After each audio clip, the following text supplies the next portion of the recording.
Wait for any other. This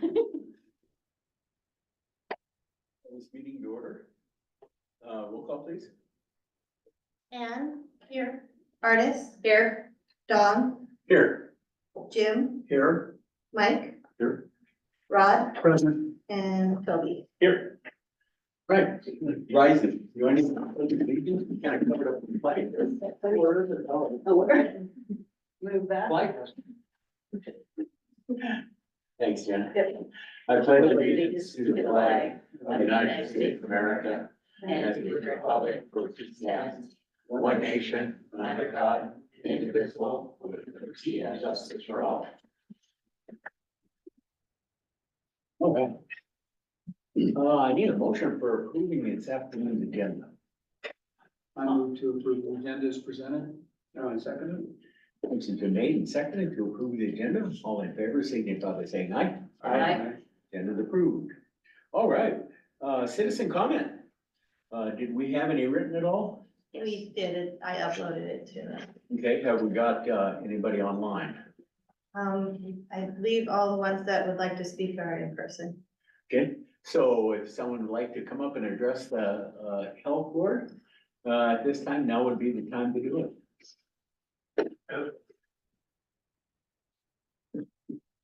Okay. Hey guys, it's first time doing this. So hi, I'm Adam Witzenberger. Me and my girlfriend, we own a property on Ashley Lake, in Kyla, Montana. We love Montana and we feel really lucky to call Ashley Lake our home. And we're planning to grow our family and are looking to build our dream house out on that lake property. We've been working with septic consultants and, as you know, lake property can be notoriously difficult to get septic approved.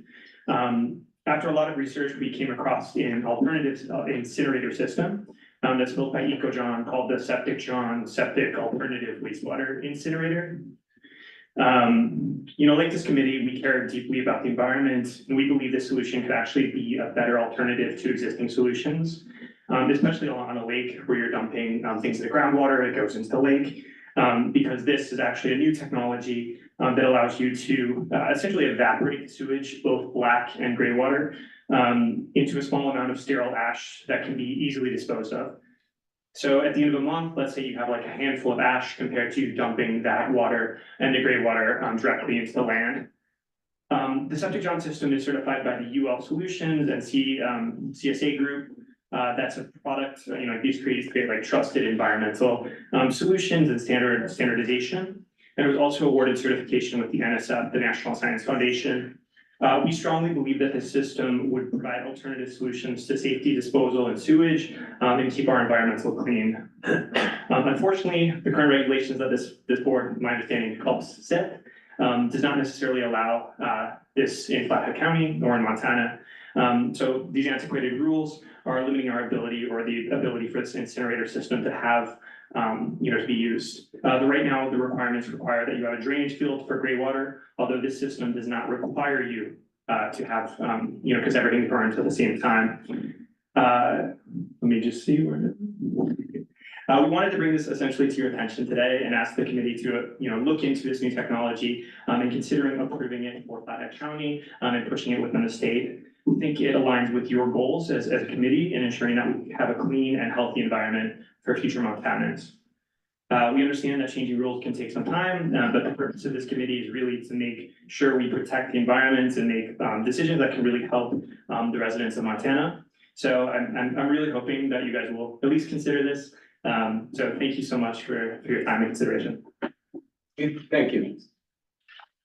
Anyone further? Hey, good morning, board. My name is Brian Shivers. I just recently retired after 27 years of service in the Army. My wife and I are building on her grandparents' property out in Columbia Falls. We too are looking for a variance request. Our consultant, Bill Buxton, provided a variance to that of which is an Advantex 2 system.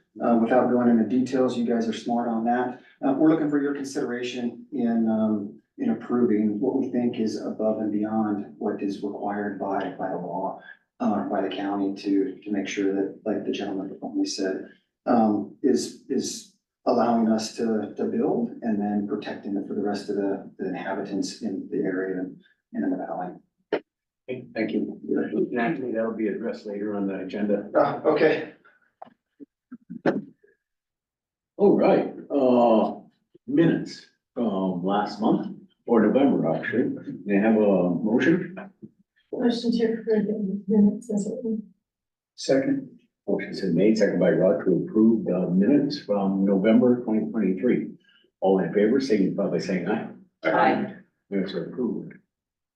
Moving on. Election of officers. What officers do we need? We need a chair and we need a vice chair. Okay. Nominations are now open for chairman. I nominate Don Barnhart for chair. Second.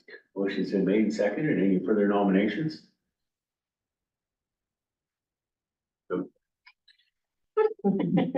Seeing none, I guess that means I'm elected chairman by acclamation. The vice chair, nominations are now open for vice chairman. I nominate Rod Coons for vice chair. Second. I hear a second. Any further nominations for vice? Seeing none, by acclamation, Rogers is vice chairman. Thank you. Okay, committee appointments. Everybody is familiar with the committees they are on. Would they like to continue on all those, or do we want to move some around? So we will need another appointment to this environmental health subcommittee because Roger has vacated that. And then we will also need a board appoint to the solid waste board as well, because Roger vacated that as well. Okay. Okay, do I have any folks that would be interested at this time for the environmental health subcommittee? So I do that. Okay. We have, anyone else? Seeing none, you win. I do have quite a few meetings, but more meetings than the other guys, so welcome. And the other one was a solid waste board. Yeah, so they serve on the solid waste board. The Board of Health always has a representative from the Board of Health on the solid waste board. And how often do they meet? I think it's once a month. I believe. is it the third Monday or Tuesday? I think it's a Tuesday. Tuesday? And I think it's like Roger said, it's like from 3 to 5 out at the dump. Landfill. Or landfill, sorry. Euphemism. Okay. So, do we have any folks that would be interested in fulfilling that job? Okay, and anyone else? Okay, you win. And Ingram will be our representative on the landfill.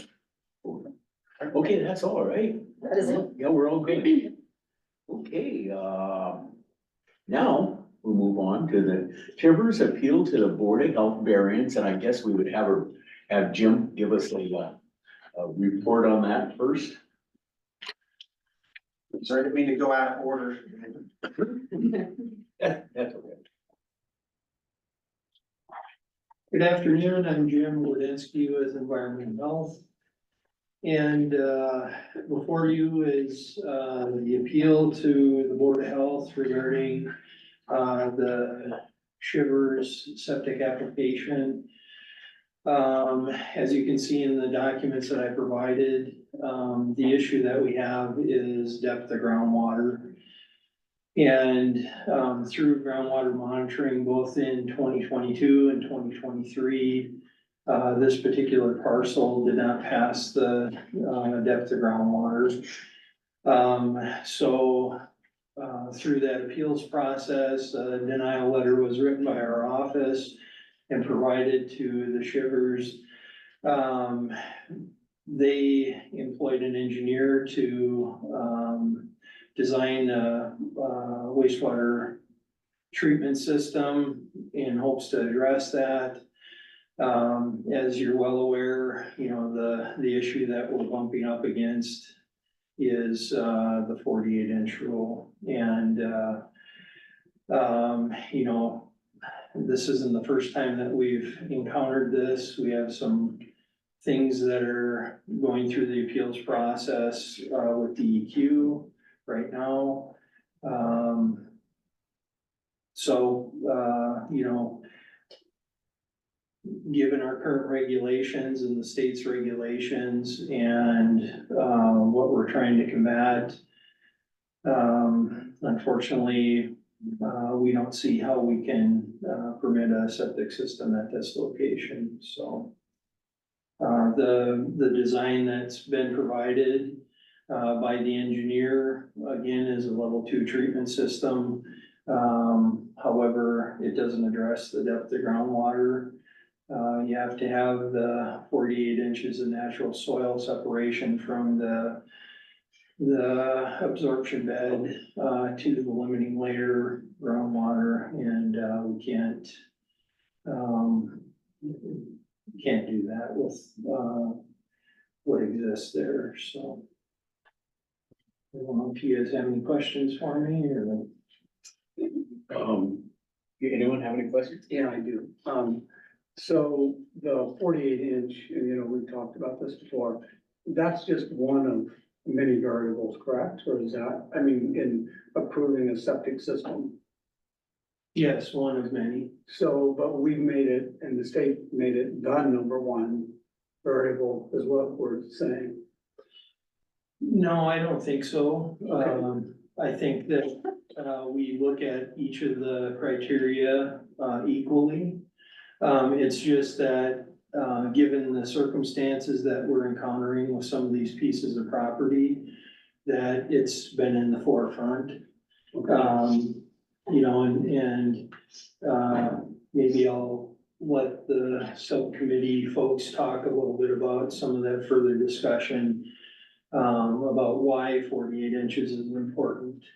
And then, okay, then the other question I have, and I've gone through it, is we've got the issue of fill versus native soil, right? Yes, So what's the difference between a native fill that's equal to or greater than the native soil and exists at the same density? Is that an arbitrary? I mean, I'm not, Jim, I know, I'm not asking you to be the technician, I'm just trying to get my head around it. sure. But we use compact fill all the time. We use it in roadways, we use it underneath buildings to earthquake-proof things, we do all of that, but at some point it says that we can't ameliorate this problem by putting fill that's even above standard, right? That's what's existing, because it's not 48 inches, because we could add fill, I mean, in theory. So if we put in, what if we put in 50-foot hump? We hauled in 50 feet of soil and put the septic on top of it. Would there be any damage to the environment? Because it's on top of a 50-foot hill. Versus where it was before at 48 inches. Yeah, it all comes down to the level of treatment. Okay, but let's say it's equal to or greater than, like these folks here, and I'm familiar with the system you're talking about, where there's no discharge other than potable water almost, and there's no even need for a septic or for a drain field per se, because I have a friend in New Zealand that actually has a system similar to that too. So I guess what I'm getting at is, so in the largest context, our job is to protect the environment, protect the water, protect our neighbors, protect ourselves from our own stupidity, right? I mean, we all do that. I mean, anybody who's got a private pilot's license and your instructor gets out for the first time, you know how stupid you are, right? When you try to fly by yourself.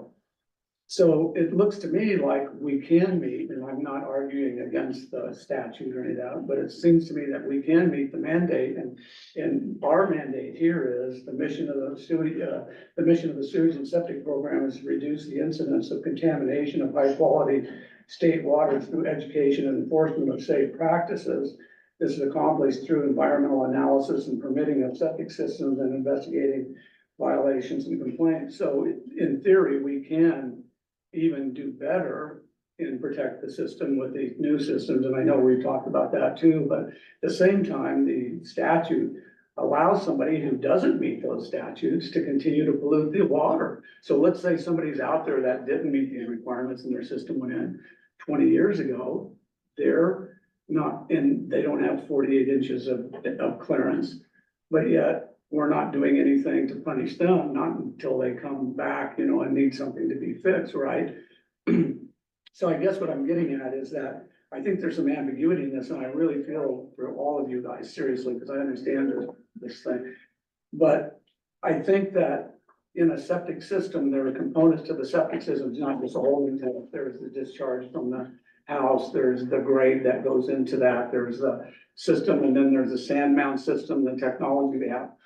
So I guess what I'm getting at in this particular case is, if we had to itemize, is there any way that any person could come to us with an improved system that didn't have the 48-inch requirement could ever be approved?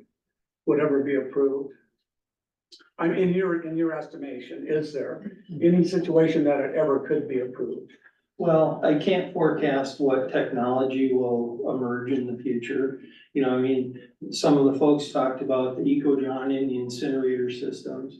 And we, just as recent as yesterday, were invited to a Zoom meeting with DEQ, where a representative from that company pitched their product to us. It's interesting. We had some questions about it, and we'll continue to evaluate that. The thing that I would urge you to think about is there are two fronts that we're trying to combat. One is the regulations, Right. And address that. And in doing so, what I did, partially out of curiosity and partially in an effort to be as prepared as I can to answer questions as they arise, started researching things. And the 48-inch rule is not an arbitrary number. I provided some documentation to both the health officer and the subcommittee on Okay. why that's important, why the natural soils are important. Okay. You know, I can get deep into the weeds on the science of it. I don't know that this is the venue for that. No, but I'll look into that later. I'd You know, like to look. At that. And I've supplied that information. And you know, certainly I can't say that it'll never happen, that we can't do that. But currently with the designs that are being presented, you know, there's a fallacy in some of the statements that are being provided in that they say, oh, it provides cleaner water than any other system, conventional system. That's not 100% accurate. It addresses some of the nitrate questions, but it doesn't address phosphorus, and it doesn't address virology. Okay. You know, so those are two things that natural soils do address as it percolates through those natural soils. You know, surprisingly enough, one of the things that I learned is that one of the best treatments for phosphorus is clay, which clay isn't something that you would seek out traditionally in a wastewater treatment system because, you know, it doesn't allow percolation very well. But it's one of those components that helps deal with that stuff. So there's a lot to it. Initially, what we're trying to do is get an answer from the state on, you know, their perspective on the 48-inch regulation. You know, there are other things that are out there, you know, setbacks to surface water. You know, we haven't come up against that recently, but I'm sure at some point we will. You know, the folks that were up here making public comment about the incinerator toilets, I'm sure that's one of the things that they're having to combat if they're building on a lake shore. You know, so again, this is in the forefront because of some of the properties that we're dealing with. You know, but it's not the only thing by any means. So. Then I have another question. Does denial of a septic, and this is for everybody, because I don't know, does denial of a septic permit prevent you from building a house on your property? I don't know that. So could you build a house if you don't have a septic tank? Well, there are various different ways to deal with sanitation. We could probably ask David Randall. Okay, As okay, the county attorney, because he'd be able to answer that better than, okay, you know, Tim, I'm that's- sorry, I wasn't trying to put you on the spot. yeah, I just feel like we're kind of going a little bit in the weeds, but David would be able to address some of those questions, I think. Sure. Okay, Perfect. I want to comment on, Jim, you had said, you know, filling to get your separation. You cannot fill or a drain fill to get your separation. You cannot put a drain fill on fill, No, I know that.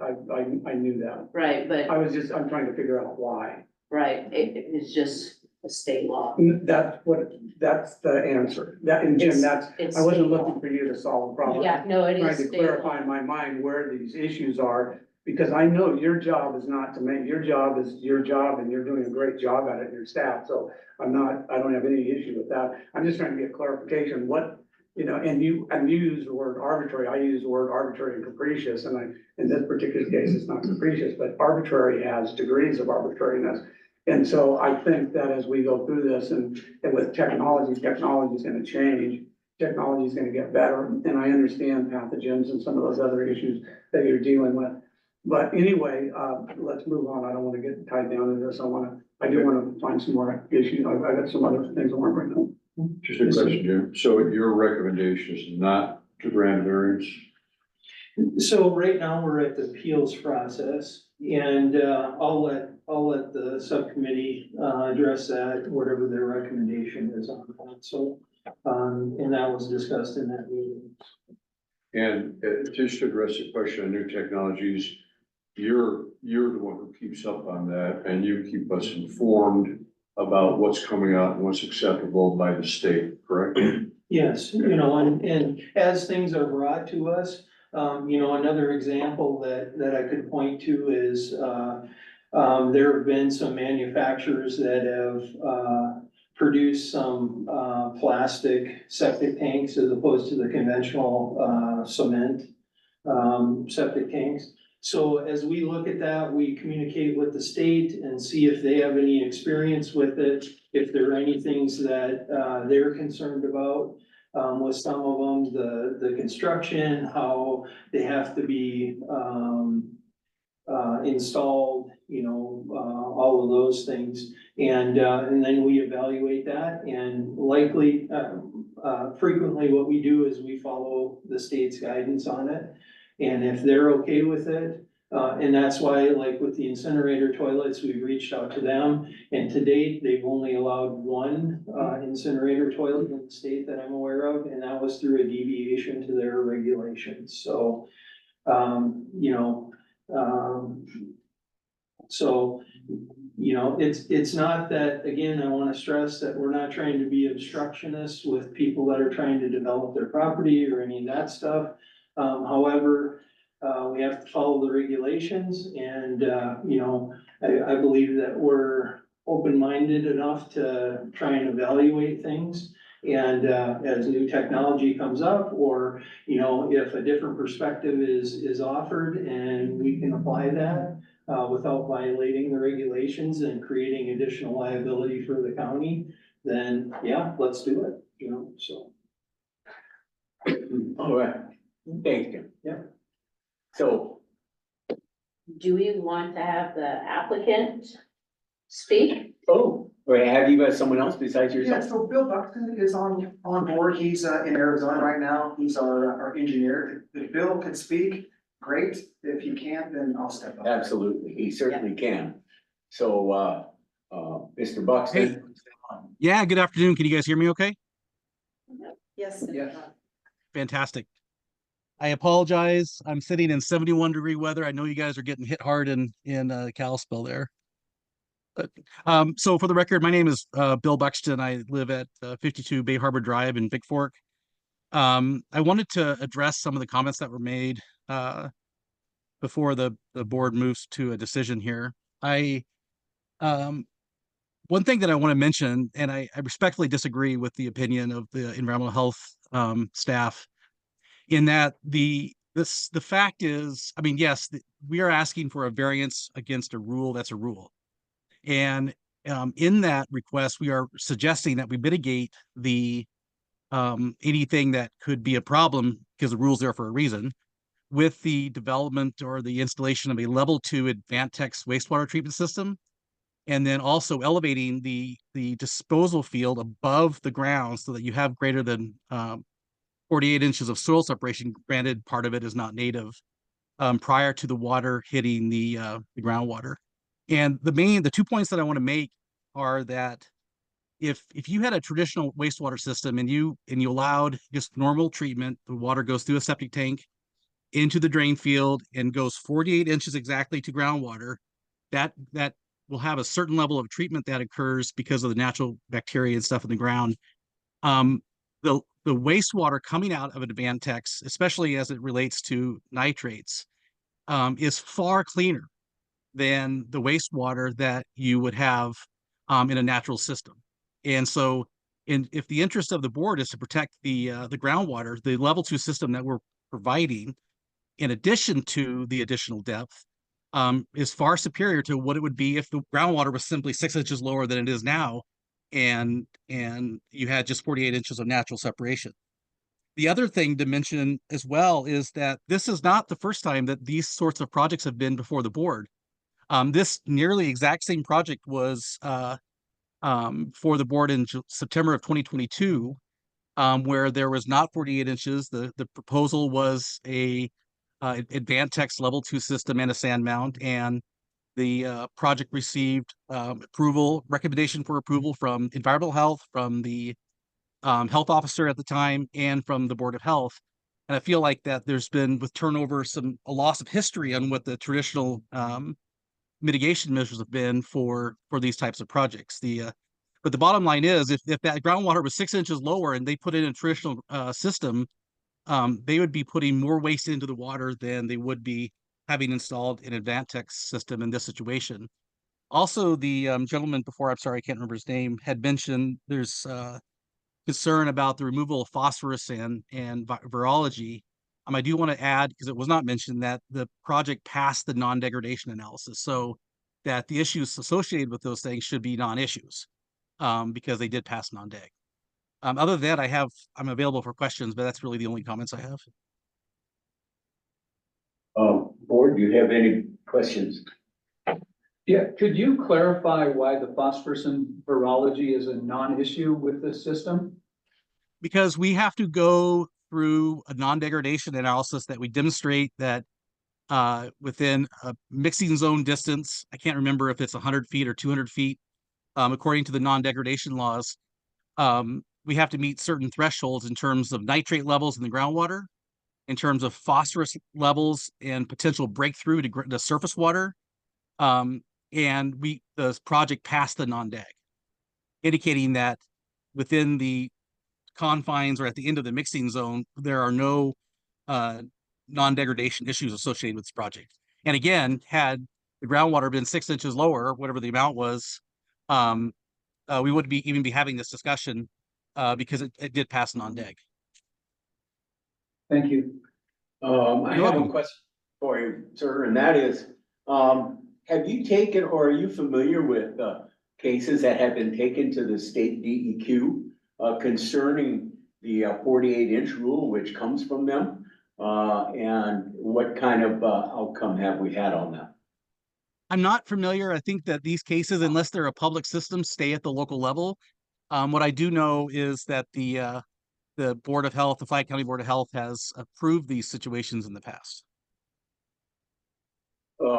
I'm not familiar with that. I guess I haven't been on the board long enough to There have was- seen that happen. There was one, but we were going, And we said, Dave, yeah, Dave, the reefers, were you, I don't know much about that case particularly. there's a whole lot of history behind it, but they were going, we went against what DEQ would have recommended. So the board was, we were all incorrect at that time of approving that one. And so what has happened is that we are trying not now to go against DEQ. I think it would be the best explanation. So Is that the we bottom line is, righted the wrong. It was a mistake, misguided. Yeah. In that September, and we have conversed with DEQ and figured that we can be more stringent than DEQ, but we cannot be less stringent, and that is what we did on that September 2022. And it was, wrong. That the board and health officer and, we were wrong. Meaning we were more stringent or less stringent? We were less stringent and we're not allowed to be less stringent. That's a definition I'd like to further. What does that mean, stringent? Does that mean in theory? Does that mean in practice? Does that mean in totality? Does that mean in, what does it mean? Good question. Is it a freedom? Good afternoon, board. David Randall here from the county attorney's office. What does stringent mean? Less stringent mean? So, or more stringent. So that would be having 46 inches depth of groundwater as a local requirement or something like that. So just allowing systems that would not be allowed at the DEQ level. So the definition of stringent would be based on the rule or whatever the statute. Yeah, we were looser on the rule, so I know, I'm gonna just pick a number out, but we allowed I don't think it was 36, but I'm just gonna use that number. We allowed one at 36. We should not have done that as a board or the health department should not have allowed that because we went against the rules of DEQ. So we were less stringent and in this particular case, one of the requirements for stringent was the 48-inch rule. Correct.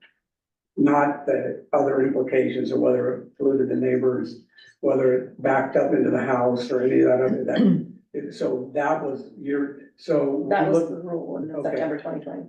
And is that how we apply it always? Always make our decisions based upon that rather than on the whole body? Well, it just so happens that was the one thing that they were asking the variance for. Then, So, I mean, we have had variances for numerous things over the years. It just so happens that this particular variance is the one that's showing up that you're seeing. So you've only had to deal with 48 inches at this time. We've had variances. then did we get punished for that? Separation from property lines is one of the, is Yeah. a normal variance. That comes Right, to the right, board. I've seen that one. But were we punished as a result of going against the state? No, I mean. Do they know we did that? What Well, they could do. happen is it maybe could be about. So what was their remedy? Did they come back and say, shame on you, or did we get in trouble? I don't believe so. So if we made those kind of decisions in the future, would we get in trouble? By the state? I would discourage. Oh, I understand that. Because, so we're dealing with board authority and comparing that to the powers that are granted to this board through. Right, I Montana. understand. So if the board is approving, septic systems that it shouldn't, in theory, the board is acting outside of its scope and authority. But as of a couple of years ago, the board doesn't have any authority, right? We lost that during COVID. So where you make recommendations, we're not actually creating, am I right or wrong? No. I mean, that's another complex issue within the interplay between the governing body. I'm just trying to get to the bottom and figure out where we're. Sure, it's the Right. authority of the health board to Okay. approve or deny the septic systems. Still, that's within the Okay. authority of the board. If I can make two more comments, please. In this, Mr. Randall would have to comment on what I'm about to say. First of all, so DEQ creates a standard, and then Flathead County Environmental Health adopts the standard. And then you also create a variance process that allows variances from the standard under certain situations. And so I would ask, what's the purpose of having a variance process if you're never going to allow any kind of variance from the standard? And respectfully, I disagree with the comment that what we're proposing is less stringent, because the Shivers project would pass non-degradation without level 2. So by the addition of the level 2 system, this project is way more stringent than it would be in any other situation. Granted, it's not more stringent with respect to the depth, but you've mitigated that by adding a very stringent and very expensive treatment system onto the process to mitigate the issues associated with having X inches of soil of native soil that aren't there because of the shallower groundwater. But my understanding is this is not a DEQ. DEQ does not regulate private systems. They only regulate public system. They just create the standard of which you adopted, and therefore you have the right to vary or provide variances from those standards under individual circumstances. My understanding is that we have to, adhere to, state DEQ directives. So if we deviate from that, we have a process that the applicant can go to the state DEQ with the design system which you have put together.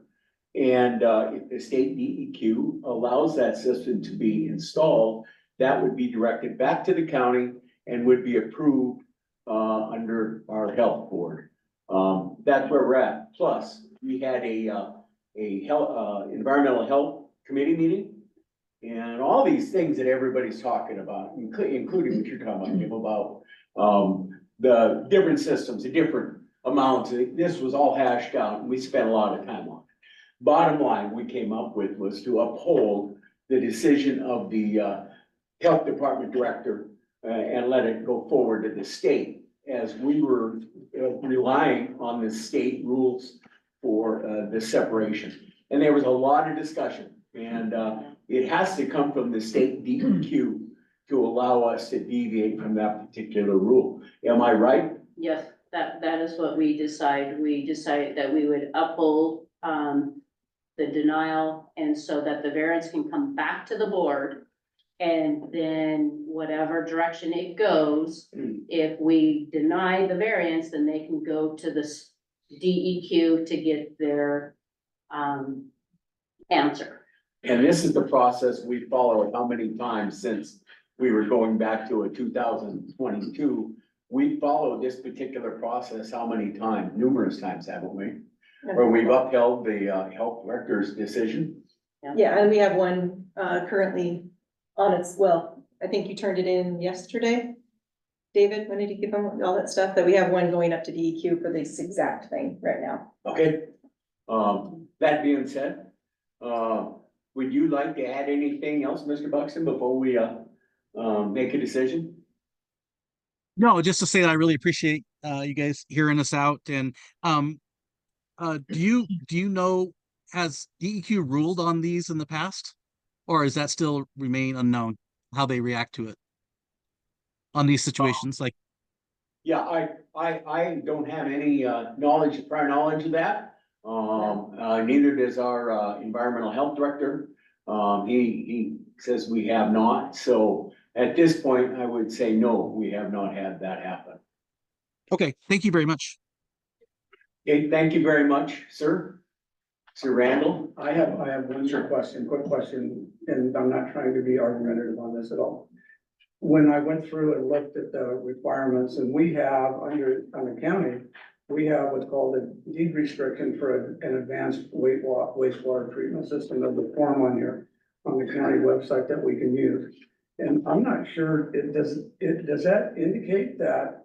Because when you place some sort of stipulation on deed, we're clouding title. So we're warning somebody that there's a problem, but it looks like in this that there's some structure back here that allows us to approve it with some sort of a warning on title, on the person's title, that we've made this, change, and you can look on it. I made a copy if you want to see it. So I'm not sure how it applies. Can I answer that? Yeah, please. So every level 2 system in Blackhead County has to have a deed restriction, and that deed restriction kind of spells out what tests they will have to do, but it will always be on the title. So when it gets sold, it's more or less saying this is what is required. I'm not sure if it should be called a deed restriction, maybe it should be called a maintenance agreement. Yeah, or because, requirement, because because what we've done now is we've just denigrated somebody's property, because when you go to buy it and it pops up on title, you're gonna go, oh my God, there's a problem. That's right. Right? And so this is my final on this.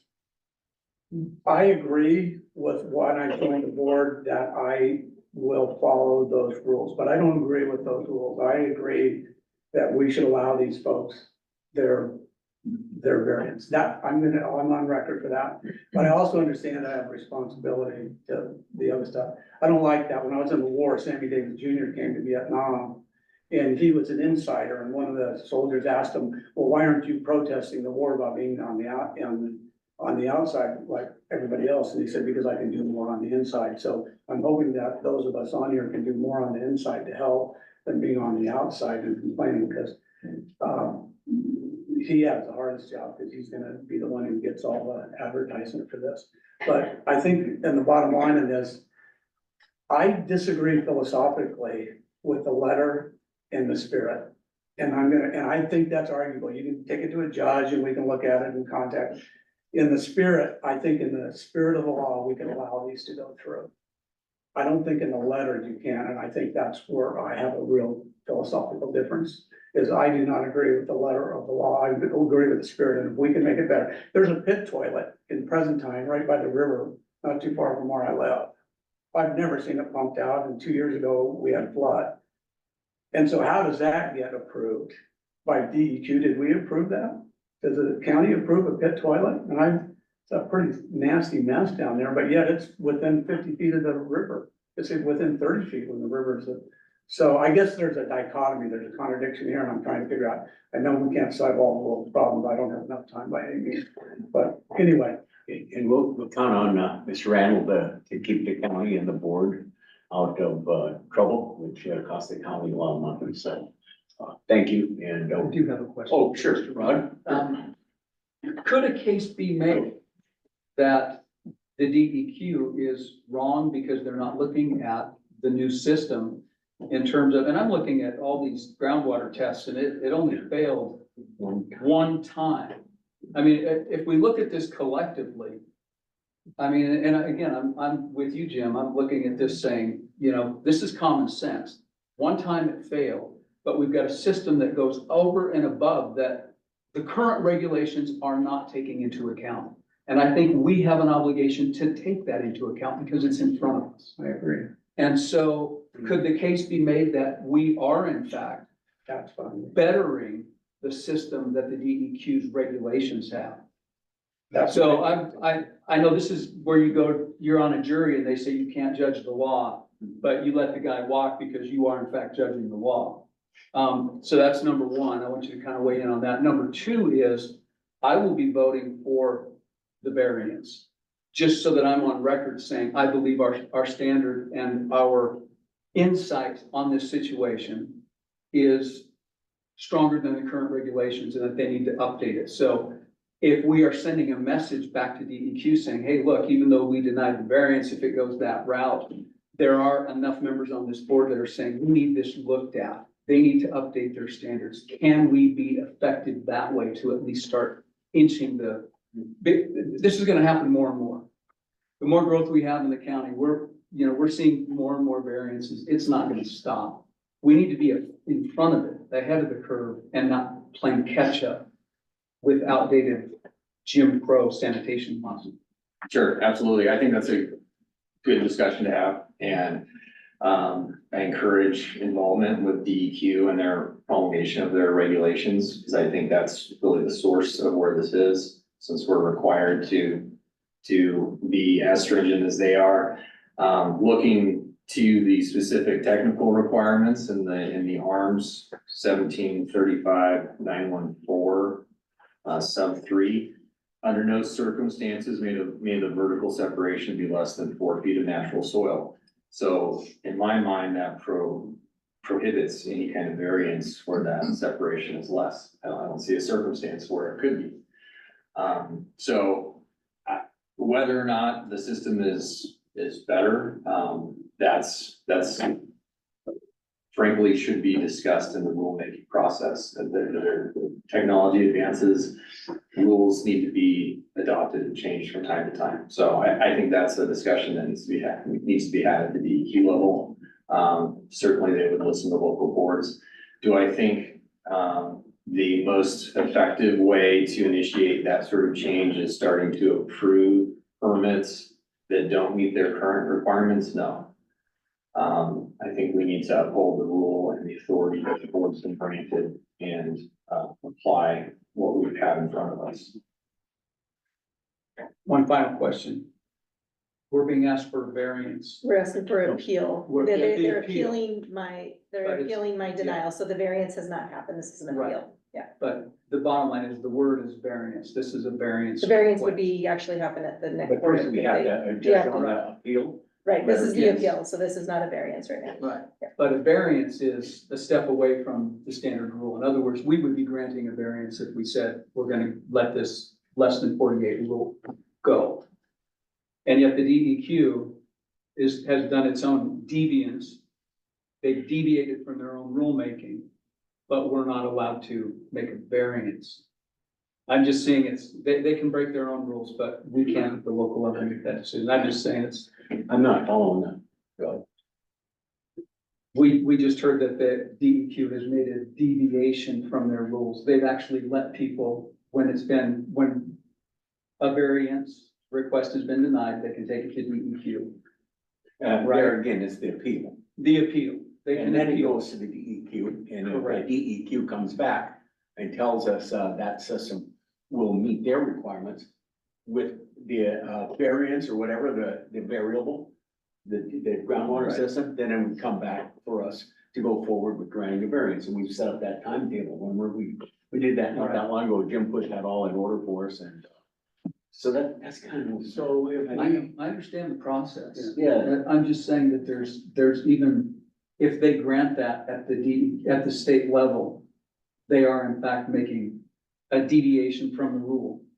That's all I'm saying, and they have in fact done Okay. that. So they've set the precedent. They're making They've precedent on set the doing it. precedent. Yes, It's just like, well, we have to be careful of doing. If we do one, how about the ones that we've turned down? Because of that, we said, oh, but this time, it's okay, it's only 1 month at a time.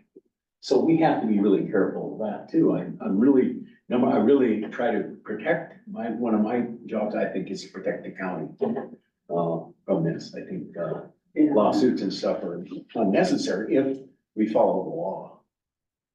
that's the $64,000 question, what are we, I agree with what you're saying, Ron, and that. I think in context, you can actually do better than the existing system. Much better with some of the systems than what's existing, and that, I think that's accretive, I don't think that's less than, I think that's accretive to the system. And trust me, I've been in enough lawsuits, I've been in business my whole life, so I understand that, nobody wants to be in a lawsuit. And that's a whole other question we can have, what kind of lawsuits do we get into, are they civil, do we go through discovery, do we go through all that, but the issue for me is that if we're adding value, if we're making it actually better, I think that's what the state wants. That's what I want. I want a neighbor that has a better system, not a worse system, or even the system that currently exists that you approve. I'd love it if my neighbors put in next door a system that didn't put any waste, didn't use any petrochemicals, didn't do any of that stuff. And I think Don, I'm gonna agree with you on this. I think that we don't have a standard. And that opens up a Pandora's box, because then what is the standard for a better system? We haven't defined that. We've heard, and I trust the engineers when they come here, because they have license, they have some legal liability, that they're not telling us something that's not true, that I don't think they're coming here and selling us, something that's lesser value. But I'm not as averse to you guys as everybody else to pushing the system and forcing DEQ to make a decision on this, because when we send them, there's no recourse for them other than the DEQ, and none of us know what's gonna happen at DEQ. There is recourse after DEQ. If No, but I DEQ mean, was to but we deny don't know it, what their answer will be. right, we don't know what their answer is gonna be, but if they do have recourse beyond that, they can go to district court, they can go further.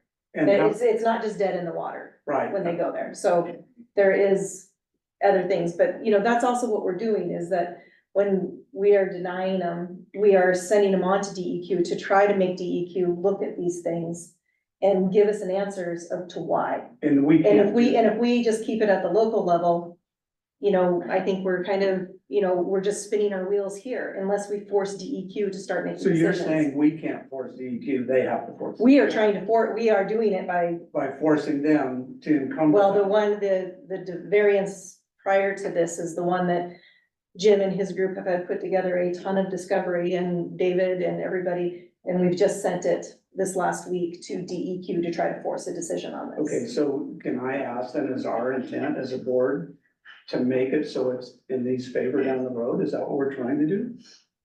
That would be, Because that's who we serve, right? We serve right, them. but we're trying to, So we're not trying to prohibit them. We're we trying, are not, we are Yeah. trying to find different avenues for these individuals so that they can do this. I would, that's what Jim had exactly said up there. It's like, we're not trying to be obstructionist, we're not trying to do that. We're trying to force the issue with DEQ to, as I've had conversations with artists, is to start looking at the science that is out there. But we also can't, like David had said, get these guys in trouble. You guys were given powers by the state. The state could also take those powers away, correct? Through the statute, Right. So we are trying to abide by what the powers they gave you so that we can move forward. I mean, that is why, these individuals, the Jim and his group spent a couple hours yesterday listening about those incendiary toilets, and they had a lot of good comments when I went over to talk to him and his people, that they were talking about some of the benefits of it and what it comes to. So they were definitely looking into it. I would never think that these guys are trying to inhibit anything that anybody's trying to do. We're just trying to make it so that there is a standard that we can move forward with. so by denying someone a septic permit, does that prevent them from building a structure, a building on their property? The regulations require an approved septic system for if there is a denial of property. So you couldn't build a house on a piece of property or any domicile without a septic system? And yeah, correct. A dwelling domicile, something that's being used as such, is not possible. Okay. So then it's not just about sanitation, it's about development too, then. Right? Because Right. if you maintained all the waste in your house, you're saying you couldn't do that. I mean, by the statute says that you couldn't build a house or whatever on a piece of property if you can't get a septic system. Correct. So we've denied then somebody the ability to build a house. But just because the piece of property exists doesn't mean it should be buildable too. No, I understand. I'm just trying to get away from it. Thank you.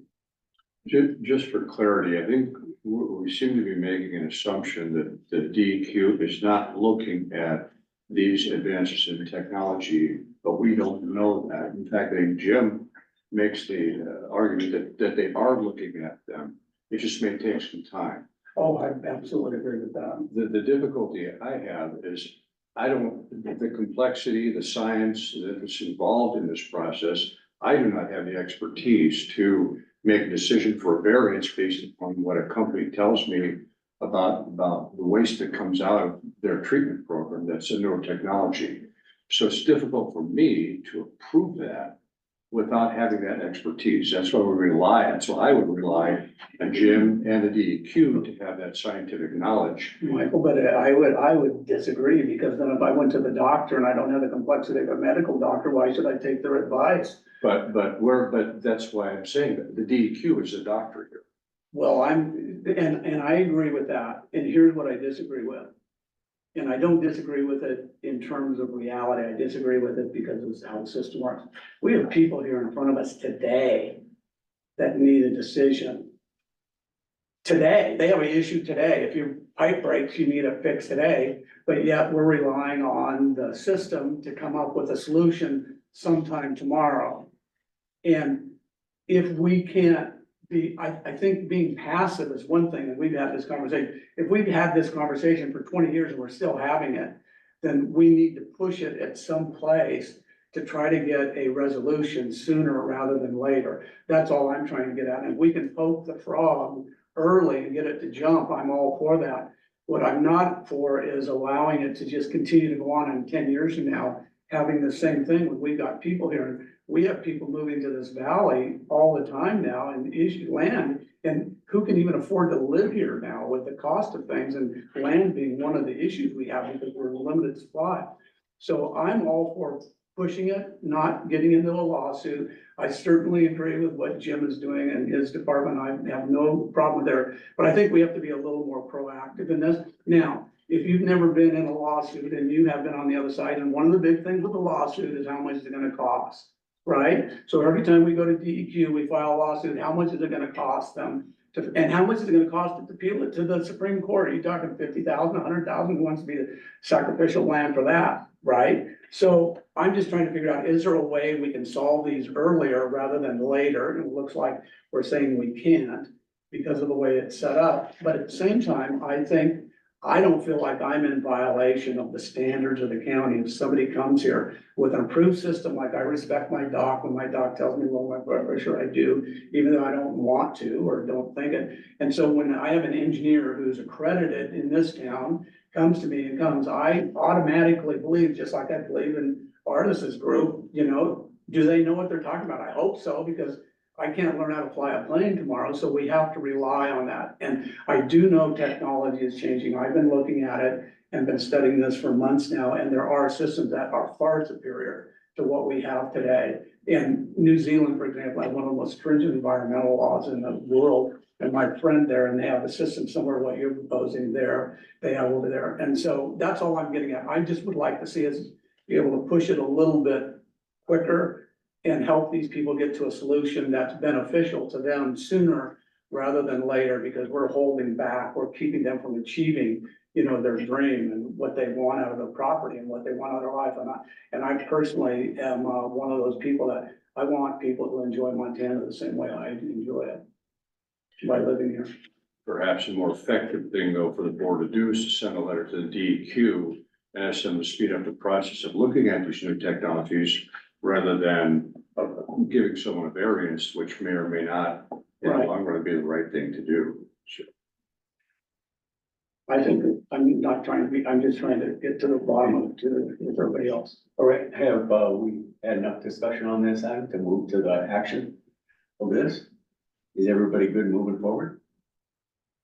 I have one question, you just brought it up, Doctor, and that is, if we table this until next month and wrote a letter to DEQ saying we want a ruling on this so we can make a decision, rather than have the client have to, the customer that we serve have to go through all the hoops, would it be faster to do that?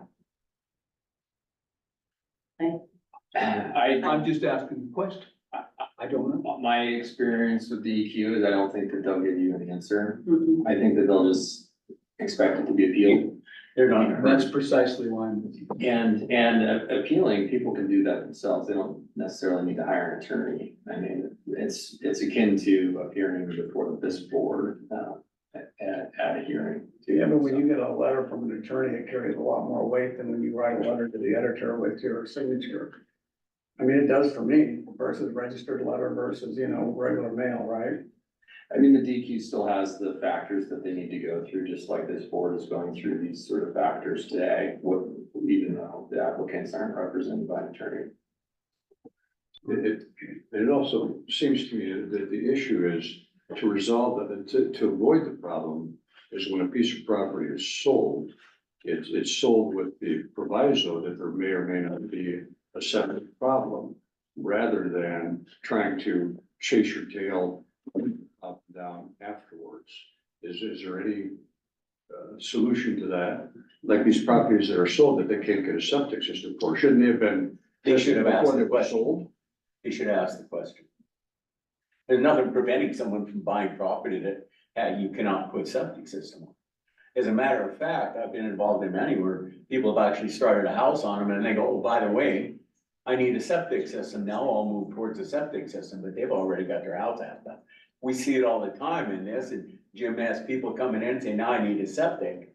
So yeah, people have the freedom to do a whole lot of things, but the only control we have in the county, as far as I know, is on septic regulations.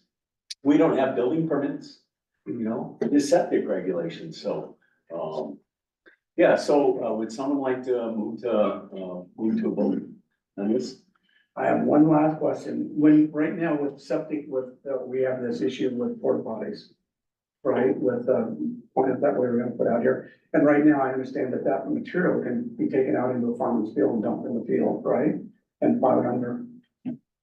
Does a 48-inch rule come in under that?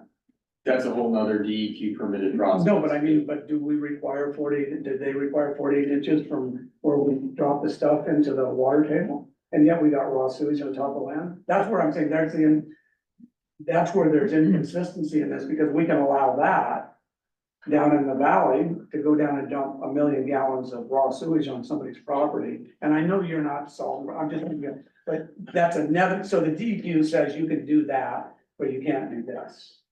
I mean, that's a whole nother DEQ permitted process, and I assume there's a myriad of other factors that need to be considered besides just dumping sewage on property. Maybe the fact that it's ag land and it's not highly concentrated with homes is one factor. Right. I mean, that's a whole nother process that's permitted, so. I think if we want to have further discussion on this, let's move on the issue. We get down to board member discussion. If someone wants to come up with some ideas to try to get the information to the state or whatever, I think that'd be a good time to hash it out. But right now, I'd ask that we have a motion on the question as far as the appeal. I'll make a motion to uphold the letter, the health officer's decision. Second. Did I hear a second? Yeah. Okay, motion's been made and seconded. Dr. Boharski, I would ask for a roll call, please. Anne, Yes.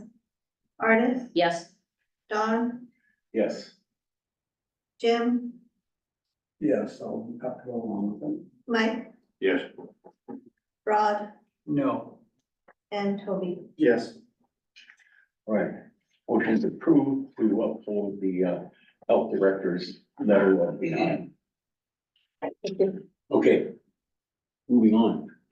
I know this is gonna be a long discussion. I mean, this is something that you should come to one of our meetings and listen to some of this stuff that we talk about, because it's very interesting. I mean, we do dig into the weeds a little bit. That's our job, so, Hey, Mr. President, sir, if I step out, can I make a 1-minute comment? yes, I will allow that. Yeah, I appreciate it. So one, Jim, thanks for the quality control that you're providing the area, all right? I'm an Army aviator by trade. I've done it for 30 years. We have quality control people and we need that to keep people safe. But thanks for the insightful board member comments for this, because I recognize that you champion the people's interests that you do serve. And so when we look at this, you're appointed to mitigate the risk, which you so eloquently portrayed to this. And you do that through science, through wisdom, through experience.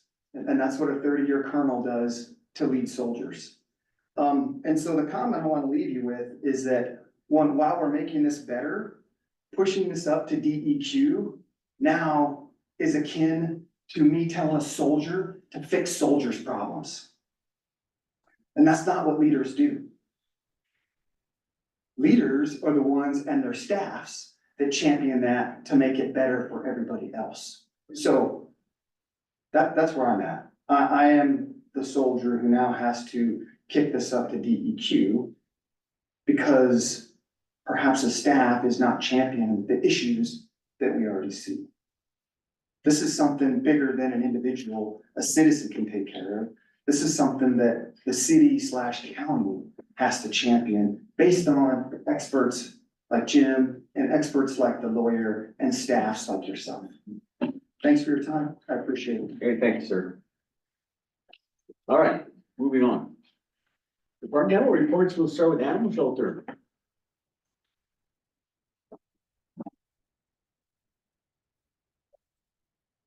Hello, Austin Hicks here. I've got two things for you. The first is the document you see every month. This was our December numbers, nothing out of the ordinary there with our numbers there. Two big things that happened for us in December. One, you may have seen in the news, we had a big sponsor come through to basically cover a lot of our adoption fees. So that has started and gone well. And then also another thing that we've had going is we have started our security alarm system upgrades down at the animal shelter. Those are almost complete, and those are gonna be real good for us.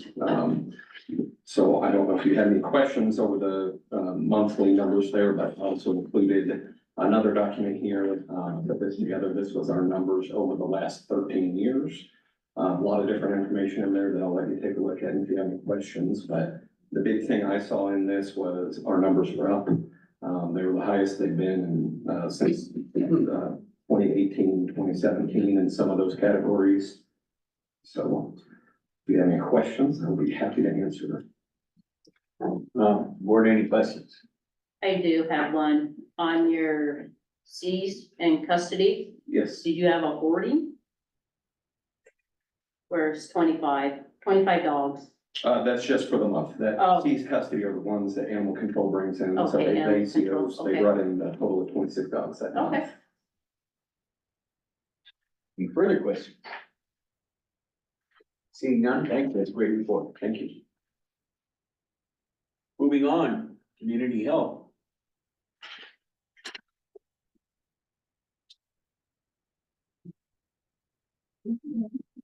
Good afternoon, my name is Mackenzie, I'm the community health supervisor. I have updates in our 3 community health areas, so WIC, home visiting and immunizations.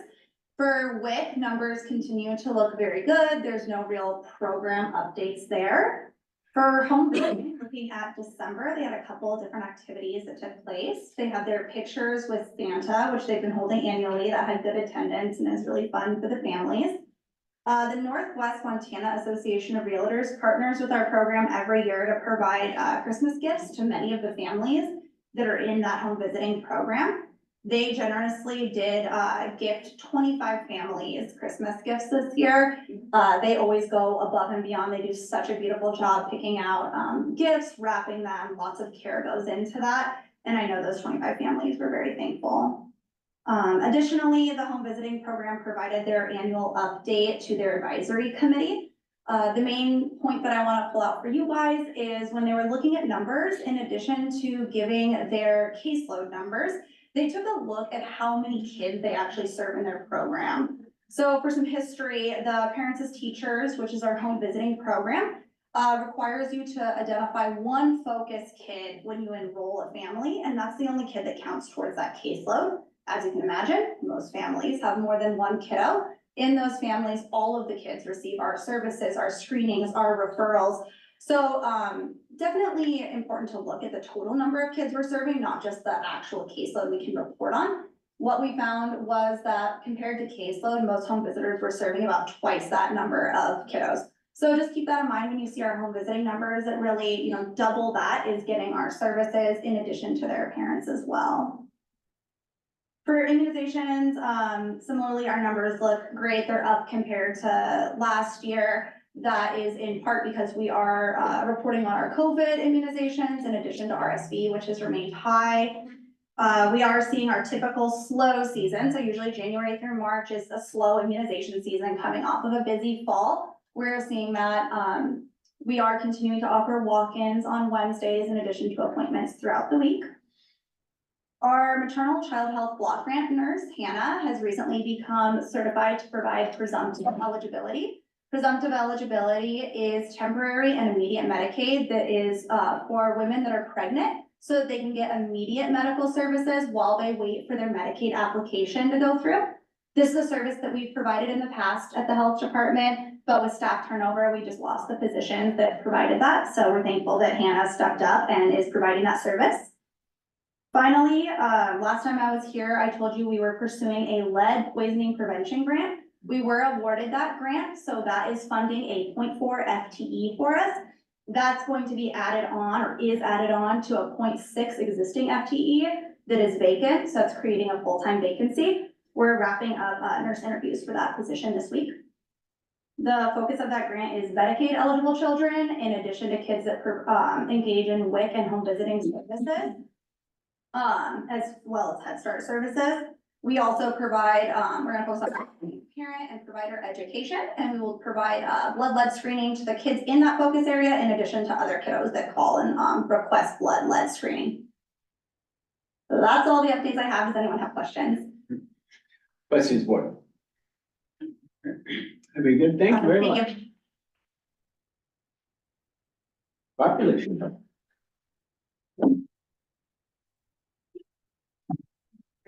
Good afternoon, I'm Lisa Dennison, Population Health Manager with the Health Department. Welcome aboard, Toby. Most of my updates I have are related to communicable disease. Starting off with the influenza, As you can see from, I think it's the second page of the report there, we have seen an uptick in influenza cases so far since the beginning of the flu season.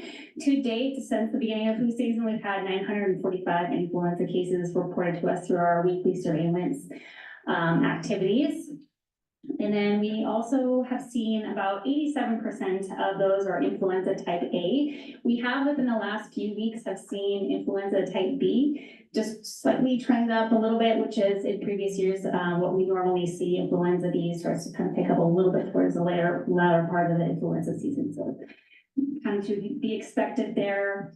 An updated number from what I have on the report for influenza-related hospitalizations. We've had 62 hospitalizations so far this season. I want to say about 23%, only 23% of those hospitalizations have been vaccinated against the seasonal influenza vaccine. So definitely a good idea to get vaccinated there. And about 65% of those hospitalizations were of folks over the age of 65. Now it's about 33% of those are of the hospitalizations were folks over the age of 50. So I do plan on next month providing additional data outlining some of those age comparisons of the folks that are hospitalized, as well as just kind of what the seasonal trends look like for influenza A and influenza B. So more data will be given to you guys next month for that. And then back to the communicable disease report, we did have a lead case last month. That was an adult, did have some occupation related exposures there. And then with our more of an enteric cases, a lot of those are just folks that are in isolated cases. So folks that are traveling abroad, folks that are maybe potentially household foodborne exposures, you know, potential gap in household food safety practices there. So nothing too concerning in terms of community exposure. And then on the other side of population health, we did have our tobacco prevention specialists move to a different position within the health department. So that left an opening within population health for the tobacco prevention specialist. We did some interviews and we did have a offer letter signed by a new applicant. So that person will be starting next month within that program. So any questions for population health? Yeah, Rob. Thanks, Lisa. With the 27 flu cases, and then I'm looking at the outbreak report, Yeah. and they were over 50. Were a lot of those in the long-term care or assisted living? Do we know that yet, or is that something we'd have to? I can pull, yeah, we obviously have had some influenza-related outbreaks, and I can't remember the number of cases within some of those outbreaks, so I don't know the exact percentage. I would be, I don't want to give you false information, so I can definitely provide that information next month for you. Yeah, I'm just curious. I'm looking for that correlation for that. Sure. The big jumps in both of those. Yeah. Just wondering if that was it. Thank you. Yeah. Anything else? Seeing none, thank you. Thank you. Next is family planning. Good afternoon, everyone. I'm Mandy Fleming, manager of family planning. Excuse me. So family planning numbers have stayed on par for our unduplicated patients. We're right on track at 75% to reach our goal of unduplicated patients. Our grant cycle's a little bit different. It starts back in April, so we have 3 more months to meet that 1,312 patients. That's a grant requirement. If we don't reach it, then we don't receive the same amount of funding that's in our contract award. So we're working hard to meet that goal. Another point I wanted to bring up in family planning is there has been an increase of syphilis cases in the valley, and something we're doing to combat that is we're one of the only clinics that provide rapid syphilis testing, point of care testing. So we're increasing our efforts to provide those rapid tests to folks. So it's a 20-minute test of finger poke, so just a little bit of blood, and you can get your syphilis test results in 20 minutes. So folks aren't having to wait days for lab results to come back. We're also one of the only clinics who offer point of care testing for HIV, hepatitis C, chlamydia, and gonorrhea. So now folks can get tested for all of those STIs in one visit and get the results before they leave. So we're really trying to amp up our efforts to get the word out so folks understand that we have those services and they don't have to wait days to get their test results back. As far as our harm reduction program, those numbers are staying pretty steady as well. For November and December, you can see that we collected more syringes than we gave out, so doing a really good job in our harm reduction program to get the sharps disposed of properly. So I really commend our staff, Rachel, who's doing a good job advocating for folks to bring in their sharps containers. She's also doing a really good job getting Narcan out to the community and to people who need it. We've done a ton of Narcan trainings at different social service sites, in-house during CPR, so doing a really good job getting folks the education they need to help prevent an overdose. Any questions?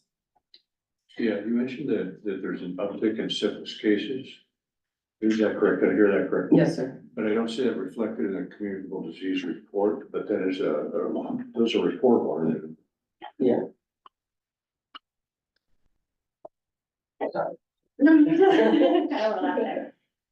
Yeah, we did, it's a statewide, nationally and locally, we are seeing an increase in syphilis cases, and I think it's towards the bottom there.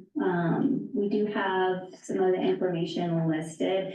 In years before, we would never have any of those numbers, like the, January, February, March, they were all blank. We never really had any syphilis cases prior to, a year or two ago. Yeah. Yeah, I mean, I'm aware that there's an increase nationwide, but I mean, again, if you look through the year, I don't see that necessarily reflected as a significant uptick on the report is all. Sure, yeah. It's definitely.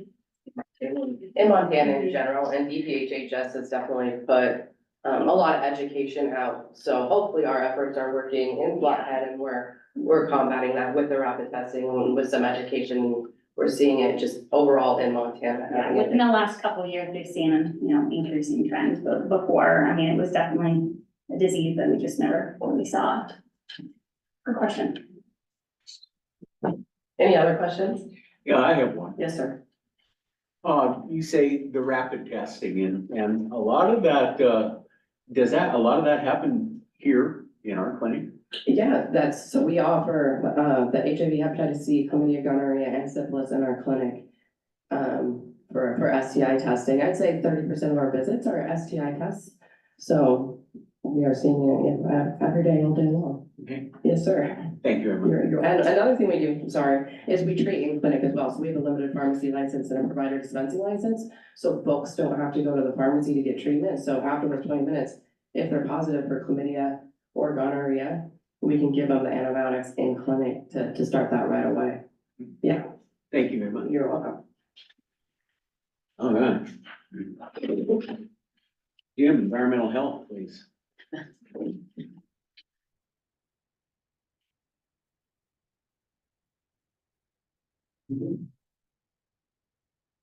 Good afternoon, I'm Jim Wardensky with Environmental Health, and I provided a couple of additional graphs just on some information. I know that a request was made a couple months back to share some additional info, and as I was going through this discovery process on one of the septic application appeals,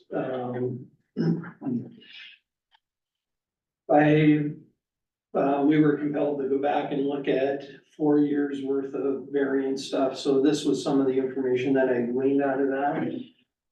It's not specific to variances, but the three, I guess there's 5 subjects there, but 3 things that were of interest to me over the course of this time frame were the number of applications, septic applications we received, the number of permits that were issued, and the number of final inspections.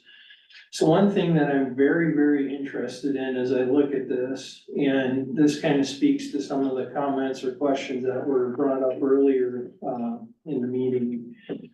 You know, what things do we do to try and mitigate situations where, somebody purchases a piece of property and lo and behold, they find out that they can't obtain a septic permit for that piece of property. Well, if you recall, as I have spoke about previously with our land research request, we've implemented that as the very first step, which didn't occur previously. So now, we do that research, we communicate with those people. Unfortunately, there are things that occur prior to that. The chairman talked about people purchasing property and starting to build a residence, and then, at some point beyond that, well, we don't have any control over that. We can't hold people's hands through that process. Once they come to us, then we can address that, and that's what we've done with that land research. So the reason that I bring that up is, if you look at 2023, as opposed to any previous year in those 5 years, if you look at it, the applications, the permits, and the final inspections are pretty level there, as opposed to any of those other years. I'm very interested in seeing how things play out in the future, to see if our processes that we've put in place help mitigate those situations where historically we've had people come in without any kind of research being done first. We take their money, we take their application, and then at some point in that process, we bear the bad news of, well, sorry, can't help you. So now, hopefully through a higher level of transparency, and also some additional work on the front end of that process, we are fully apprising people of what they can do, what they can't do, based on septic regulations and certificates of subdivision approval and a host of things. So that way they go forward or don't go forward based on all of that information. So I just wanted to point that out. The other graph is in relation to some of the food and consumer stuff that's been going on.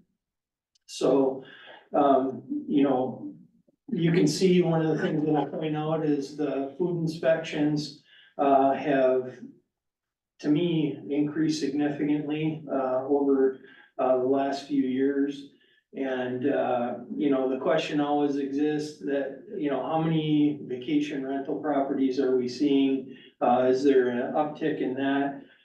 Maybe that'll be something in the future that I provide that information on. We have to figure out a way to be able to extract that from our database, so. As these things come up, points of interest, I'll try and share them with you, The other thing that I would offer, and we talked about this a little bit in the subcommittee meeting, is that as discussions were going on today, I can tell you that there was some misinformation provided. And if you ever have questions, concerns, any of that stuff, I don't wanna step on the health officer's toes. I'm in the next building, suite 210. You have my phone number, you have my email address, stop on by and I'll gladly talk with you, try and provide whatever information. Again, really, I view our office as a conduit. We're not trying to take a position on things, other than we wanna follow the rules and try and mitigate any kind of liability for the county. And advocate for the customer, I can tell you that countless times throughout the week, myself and my staff assure people, and it's not just lip service, that we are here to try and help you succeed. If there is a way possible, and that's why, like the health officer pointed out, we could have easily said, hey, we're not interested in sitting in on this product demonstration yesterday, we have other things to do. But because so many questions have been coming up regarding this EcoJohn incinerator thing, we said, hey, let's be informed, let's educate ourselves, let's find out, let's ask questions, and we learned a lot of things, some of which we had, a pretty good idea on. I don't think that people that are interested in that fully understand the expense related to it. But now, based on direct information from that company, we can say, hey, this is what was provided to us. So again, they're fully informed. and then they can try and make that decision, so. I don't have anything else. You guys have questions? I have a question, Joe. On the septic 5-year comparison, you're saying in 2023 or 2022, you started a proactive system to find out at the very beginning of the process whether they were in compliance. So rather than post decision, you were making a pre-decision. So you were actually trying to prevent somebody from going forward when they weren't able to, or at least telling somebody that they could go forward. So is that what it is? Yes, So when did you start that? In 2021 or 2022 or? April of 2023. Okay, so the idea being now, if somebody comes in, your people are gonna ask them this bodies of questions to make sure that they're not gonna start something and be denied a septic permit. Right, so there's a form that they fill out on our website and then they submit it, it's emailed to us. And once we receive that form, it's assigned to one of the staff members. The research is done by our front office staff, then it's assigned to one of the staff members. The staff member then in turn reaches out to the person submitting it. And I won't say applicant because sometimes we get submittals from realtors who are saying, hey, I have a client that's interested in this piece of property. You know, I thank them profusely because that means they're asking the question before they purchase the property. You know, we either email, phone call, me personally, I do both. I reach out, have a phone conversation with them.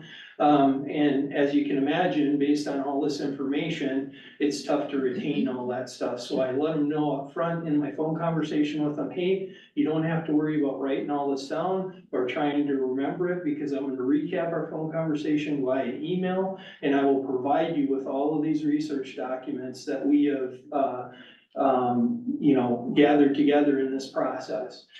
The benefit of having a phone conversation is because, as you can imagine, people fill these forms out and they say, you know, I want to know what I can do with my property. Well, you know, I mean, that's a pretty broad request. So again, when I talk with folks, I tell them, hey, please be as specific as you can. You know, tell me that I want to build a 3-bedroom house. I want to build a shop with an apartment above it. And I want to use that as a short-term vacation rental. So that way we can evaluate it at each level there and see when we look at the certificate of subdivision approval and we look through those restrictions and it says, you know, this parcel is only approved for a single family dwelling. Then when I call them, I can tell them, hey, without a rewrite on the certificate of subdivision approval that has to go through DEQ, you're not allowed to have an additional living unit on this piece of property. You know, I mean, that's how specific we can get with that stuff. I think that's actually, prevents a lot. And the only other preemptive is to get with a realtor or whoever selling the property, but I think that's excellent. That prevents a lot of misunderstanding. So again, it'll be interesting to see how those numbers bear out. Again, there are a lot of things that go into that, you know. I'm sure you well know that because of the backlog that exists, sometimes things that initiate in one year can bleed over to the next year. So, you know, it may not be a true reflection, but, you know, again, those processes are put in place to try and reduce the bureaucracy and the red tape, make sure that we are providing the best level of customer service to folks and being responsive to their needs and wants and, you know, again, helping them succeed in what they want to do. So. Thanks. I do have a question. On your food scores, I saw at I think this is the first time I've seen it, is the high risk food score. Yeah, is that because I mean, how do you guys determine that they're high risk? It's based on the type of food they serve. Okay, because I So didn't. like a sushi place Yep, I or saw that. someplace that does sous vide, they Okay. would be considered a higher risk. Okay. And it's been part of the report for a while. so. Okay, I just saw that part. I thought, Yeah. huh. Yeah, and one of the things that I'll mention is, last month, we didn't have any poor scores fortunately, so that's why there's no poor scores report attached to that, so, yeah. Okay. So, Great. Thank you, Jim. Okay. At all? Thank you, Jim. Finance.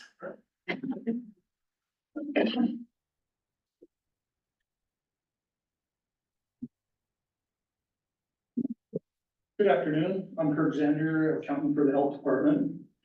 This is the report ending for December, and we're halfway through the fiscal year, so we're gonna be starting the budgetary process coming down the road, so the finance subcommittee will probably meet towards the end of March, beginning of April, somewhere in there. And, but in the meantime, we'll be developing the budget, to get to that point, with,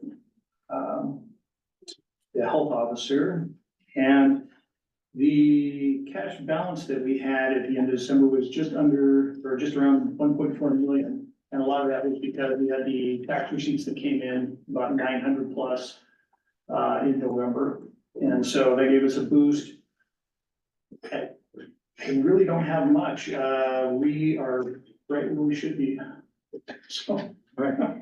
Any questions? Hey, Kirk, just real quickly, are there any areas that are different this year from last year? I mean, does everything look the same as far as like our mills and all of that stuff? As far as that, that process has been the same. The mills change depending on what we need to come up with a budget. But the thing that really changed from the previous year is probably the immunization area, where previously, if you take a look, immunization revenues are up, but immunization expenses are also up along with that, essentially vaccine cost. And that's because previously for COVID, we were subsidized with COVID vaccine, and we were able to recoup some expense for an administration fee or an admin fee, and injection fee, I guess you would call it. But this year, there was also an increase in RSV quite a bit compared to the previous year. So it was just those couple items, and then business and immunization was up a little bit more than it was the previous year. If you set all those couple things aside, just business was up in general. What is it, what's the net, cash? How's it gonna impact our cash or our cash we're gonna 50,000? Our expenses are gonna increase by 50,000 or more or what? Yeah, so if you take a look, I think, Janelle, you were on the right page there. So we had a budget, and this budget on, this particular page 2 is a year-to-date budget. So it's just taking a budget, we're 6 months into the budget, so it's, what you're seeing there for the budget is half the budget. So we're trying to compare, where we would be normally at this part of the year, as it was proportioned out over the whole year. But if you look in immunization there, that underneath that column, and you see there's a negative 315,000 in the variance column. Okay. So we're over budget by 315,000. But of course, that's offset, and that's just compared to what we budgeted for. Right. And so, but if you look up above that, you'll see that revenue was also over 374,000. Okay, so it's kind of offset. It has offset, and that's generally what happens with the immunizations in general. So is our ending cash balance, you think it's gonna be about the same as it was last year? That's what we're shooting for. So pretty close. Yeah, And and- plus or minus 5%. Yeah, hopefully we're gonna end around about 1.2 million, and that's where we'd like to keep it. And that's adequate for us, right? Yes, and we're only allowed to keep up to a third of the cash balance of our total budget. That's the max that we can carry forward. And if not, then the mill levy is adjusted to reduce it over the next year, so. Did our operating expenses go up at all for employees? We had new staff or anything this year? Over the previous year, or is our overall budget about the same? If we're talking this year's budget, I don't know, really compared to the previous year, the budget always for personnel slowly increases just due to COLAs and then step increases. So we always have that. Is it dramatically increased? No. Okay. But going forward, one of the things we'll talk about in the finance subcommittee is where FTE was last year at this time, and then compared to where we think the budget's gonna be for this next year. A lot of times too, you have grants that are adding people or subtracting people, depending on how things are going. And that's always figured into your calculation. Yeah, So absolutely. that comes in above, that comes in the revenue source through some, category that you, and we'll talk about that in March when we sit down. Yeah, and what you don't see, this is just the general fund for the health department, but of course, you know, on the pages towards the end of this report, you see all the different grants and things like that that have revenue available to help pay for personnel or supply type expenses. Good, thank you, Kurt. Yes, you bet. Thank you. Any questions? Sorry. Thank you. Health officers report. So I'd kind of like to address a little bit with the finance. We had a meeting yesterday with Pete Melnick. He's our city manager, or our county manager. And he had indicated that Governor Gianforte called out Flathead County specifically and said that how conservative or how fiscally conservative they were and how they were doing an excellent job of holding the line, basically, of not increasing things. And so I think that's a compliment to everybody in the county and also with Keelani and Kirk of, you know, really looking at ways that we can help with the budgets by going out and getting grants, but also with consolidating FTEs and making things, you know, just a little bit tighter. We try to work with, you know, we utilize our employees to the best of their abilities. And so I really appreciate Kirk and Keelani and everybody, all of our managers that are involved with budgetary. They really try to find where we can save money and where we can do those things. So I think that was a testament to that. And Pete had complimented all of the managers, but I just wanted to share that with everybody here as well. So I am going to disagree with Mr. Shivers when he kind of called, I don't know if he called it out at the end, but Jim and his staff, and I will say the subcommittee as well, has done absolutely everything they can to try to make these things work. They are going to things that we don't necessarily come out and say. Their hands are tied a lot of ways, that they cannot do what people would like us to do because their hands are tied. That's not to say that they're not doing their darndest to go to talk to whoever they can at DEQ to try to make these things happen. So I do take exception to that. They are doing an excellent job. They will go beyond, and I mean, they talk to artists and her expertise of what, you know, what is out there. You know, we'll converse with Dawn, Roger Noble prior to that, trying to find ways to make these things work for people. And there are some constraints of where we can work and what we can do with DEQ.